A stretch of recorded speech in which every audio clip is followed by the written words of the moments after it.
నమస్తే, welcome to our channel. నేను సిరి. మంగళగిరిని దక్షిణ భారతదేశ గోల్డెన్ హబ్ గా తీర్చిదిద్దాలని ప్రణాళికలు అయితే సిద్ధం చేస్తున్నారు నారా లోకేష్ గారు. మరి ఇది ఎలా సాధ్యమవుతుంది ఏంటనేది మనకు వివరించడానికి మనతో పాటు ఉన్నారు ప్రముఖ సీనియర్ జర్నలిస్ట్ దుర్గా కుమార్ గారు. నమస్కారం సార్. నమస్కారం మా సిరి, మన వీక్షకులు కూడా నమస్కారం. ఇప్పుడు చూస్తుంటే లోకేష్ గారు ఒక ఆలోచన చేశారు ఏంటంటే ఏమంటారు, మంగళగిరిని దక్షిణ గోల్డెన్ హబ్ గా తయారు చేయాలని చెప్పేసి ఒక ప్రణాళికలను అయితే సిద్ధం చేస్తున్నారు. మరి ఇది ఎలా ఉండబోతుంది ఫ్యూచర్ లో, అసలు ఇలాంటివి తీసుకురాబోతున్నాయి? మంగళగిరి అనేది మన ఆంధ్రప్రదేశ్లో ఒక ప్రత్యేకమైన ప్రతిపత్తి కలిగిన ప్రాంతంగా చెప్పొచ్చు అమ్మా, గుర్తింపు ఉందానికి. మంగళగిరి శారీస్ కూడా చాలా ఫేమస్. మంగళగిరి టెక్స్టైల్, చేనేత వస్త్రాల ఉత్పత్తికి ప్రసిద్ధి చెందింది. అందులోనూ క్రియాశీలకంగాను సృజనాత్మకంగాను తయారు చేసే వస్త్రాలు మంగళగిరి సుప్రసిద్ధి. ఎక్కడికి వెళ్ళినా కూడా చాలా మంచి డిమాండ్ ఉన్న ప్రోడక్ట్స్ ఆ రెండు, శారీస్ కానీ మెటీరియల్, డ్రెస్ మెటీరియల్స్ కానీ. అంటే అక్కడ ఉన్నటువంటి చేనేత కార్మికులు చాలా ఎక్కువ ఉన్నారు అక్కడ. మొదటి నుంచి కూడా ఈ వాళ్ళ పనితనాన్ని వాళ్ళే మెరుగుపరుచుకుంటూ వెళ్తున్నారు. దానికి తగ్గట్టు ప్రభుత్వాల నుంచి కూడా ఎంతో కొంత సహాయం అందింది, కానీ పూర్తి స్థాయిలో వాళ్ళకి గుర్తింపు అయితే రాలా. లోకేష్ గారు మంగళగిరి ప్రాశస్తాన్ని గుర్తించే ఆయన కిందసారి కూడా అక్కడ పోటీ చేశారు. ఈ ప్రాంతాన్ని నేను ఇక నా సొంత నియోజకవర్గంగా చేసుకోదలుచుకున్నాను. మంచో చెడో నన్ను ఈ ప్రజలు గుర్తించే వరకు నేను వాళ్ళకి సేవలో ఉంటాను, వాళ్ళు గుర్తించిన రోజునే నేను వాళ్ళ ప్రతినిధిగా ఉంటాను. కాబట్టి ఆయన మొదటిసారి పోటీ చేసినప్పుడు 2019లో గెలవలేకపోయినా ఆయన వదలలేదు. ఆ నియోజకవర్గంలో సమస్యల మీద ఒక శాస్త్రీయంగా ఒక అధ్యయనం చేయించాడు మొత్తం. అసలు నియోజకవర్గంలో ప్రతి గ్రామంలో, ప్రతి వార్డులో, మంగళగిరిలో అసలు ఎటువంటి వృత్తుల మీద ఆధారపడిన వాళ్ళు ఎంతమంది ఉన్నారు, ఏ కుటుంబాలు ఎట్లా ఉన్నాయి, వీళ్ళకి మెయిన్గా మనం ప్రభుత్వం నుంచి కానీ లేకపోతే ఎన్జిఓస్, నాన్ గవర్నమెంటల్ ఆర్గనైజేషన్స్ నుంచి మనం ఎటువంటి సహాయం అందించాలి, వృత్తి నైపుణ్యత పెంచడం, ముఖ్యంగా యువత, వృత్తి కళాకారుల నైపుణ్యం, మరీ ముఖ్యంగా యువత మీద ఎక్కువ ప్రొజెక్షన్ చేశారు. గత 5 సంవత్సరాల నుంచి ఆయన కొన్ని ట్రైనింగ్ సెంటర్స్ పెట్టి సిస్టమేటిక్గా నడిపారు.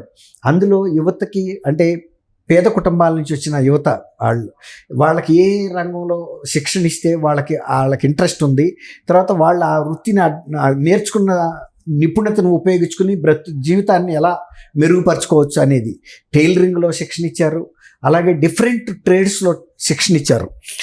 శిక్షణ కూడా చాలా ఒక కోర్సు, అంటే స్కిల్స్ అంటే సిస్టమేటిక్గా ఇచ్చారు అనమాట. అది చాలా ఉపయోగపడింది. వాళ్ళు కూడా ధైర్యంగా మాట్లాడగలుగుతున్నారు. వాళ్ళు నేర్చుకున్న స్కిల్స్ని ప్రాక్టికల్గా ప్రాక్టీస్లో పెట్టుకున్నారు. అది ఆ ప్రాంత ప్రజల యొక్క రూపురేఖలను మార్చడానికి, వాళ్ళ దృక్పథాన్ని మార్చడానికి బాగా ఉపయోగపడింది.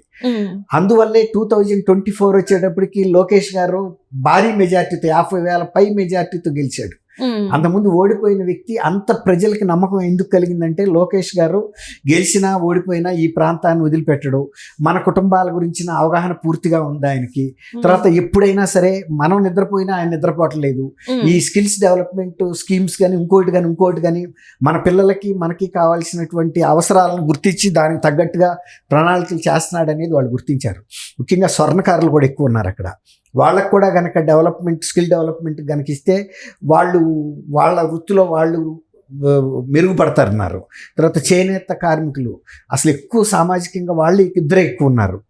ఇవాళ భావఋషి అనే ఒక గుడిలో కళ్యాణ మండపాన్ని ప్రారంభోత్సవానికి వెళ్ళినప్పుడు వాళ్ళతో ముఖాముఖి మాట్లాడినప్పుడు అందరూ కూడా ఆయన అభినందించారు. ఆయన కూడా ఇది అంతం కాదు, ఇది ఆరంభం మాత్రమే, మనం చేయాల్సింది చాలా ఉందని చెప్పి. నారా బ్రాహ్మణి గారు కూడా ఈ పూజలో పాల్గొని 25 ఎకరాలు ఈ స్కిల్ డెవలప్మెంట్కి సంబంధించిన దీనికి కేటాయిస్తున్నాము, వాటిల్లో రకరకాల వీటిని మనం ఏర్పాటు చేస్తాము, స్కిల్ డెవలప్మెంట్ ఇన్స్టిట్యూషన్స్ అని చెప్పారు. అదొక గొప్ప వరం అనమాట మంగళగిరికి. ఇవన్నీ కూడా మంగళగిరిని ఆయన అన్నారు చూసారు గోల్డెన్ హబ్ అని. తర్వాత అది వాళ్ళ క్యాపిటల్కి కూతవేటు దూరంలో ఉంది.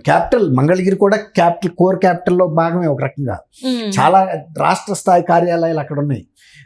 అక్కడ ఇప్పుడు వీళ్ళు చేయాల్సిందల్లా ఇక్కడ ప్రజలకు సంబంధించిన వృత్తుల్లో నూతన వరవడి ఏవైతే వస్తున్నాయో స్కిల్స్ని, వాటిని నూతన తరానికి అందించడం. అలాగే ఇప్పుడున్నటువంటి వీళ్ళకి కొన్ని విద్యుత్ రాయితీలు ఇవ్వటం అనేది ఒకటి లూమ్స్ ఉన్నాయి. లూమ్స్కి సంబంధించి అంటే మగ్గాలు వాటికి సంబంధించిన సోలార్ ఎనర్జీ కూడా ఇస్తామని కూడా నిన్న చంద్రబాబు నాయుడు గారు కూడా చెప్పారు.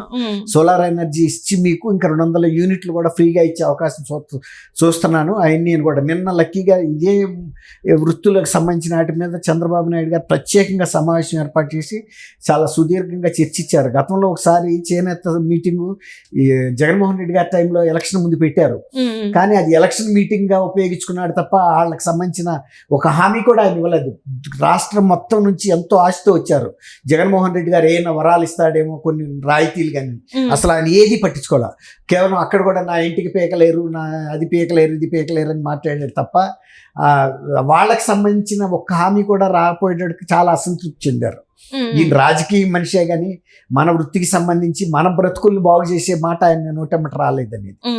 అది జగన్మోహన్ రెడ్డి గారికి లోకేష్ గారికి ఉన్న ప్రధానమైన తేడా ఏంటంటే ఆయన ఎవరినైతే దృష్టి పెట్టాడో దాని మీద మాట్లాడతాడు, దానికి సంబంధించి చేస్తాడు తప్ప తను వ్యక్తిగతంగా లాభం చూసుకునే మనిషి లోకేష్ గారు కాదు. ఆ వ్యత్యాసాన్ని వాళ్ళు గమనించారు. అందుకే మొన్న ఎప్పుడైతే రాష్ట్ర వ్యాప్తంగా చేనేత కార్మికులు మీటింగ్ పెట్టి ఉత్త చేతులు చూపించాడో జగన్మోహన్ రెడ్డి గారు, అది రాష్ట్ర వ్యాప్తంగా కూడా ఆయనకు చాలా వ్యతిరేకత వచ్చింది. మంగళగిరిలో ఇంకా స్పష్టంగా కనపడింది. అంటే ఎప్పుడు కూడా మంగళగిరిలో ఇంతవరకు టీడీపీ గెలవని నియోజకవర్గం అది ఈసారి అట్లా గెలిచింది, అది కూడా భారీ మెజారిటీతో గెలవడం అనేది ఇదే ఫస్ట్ టైం అని చెప్పేసి. మరి చూసారా, ఇప్పుడు అంతకుముందు 1-2 సార్లు గెలిచింది అంతే.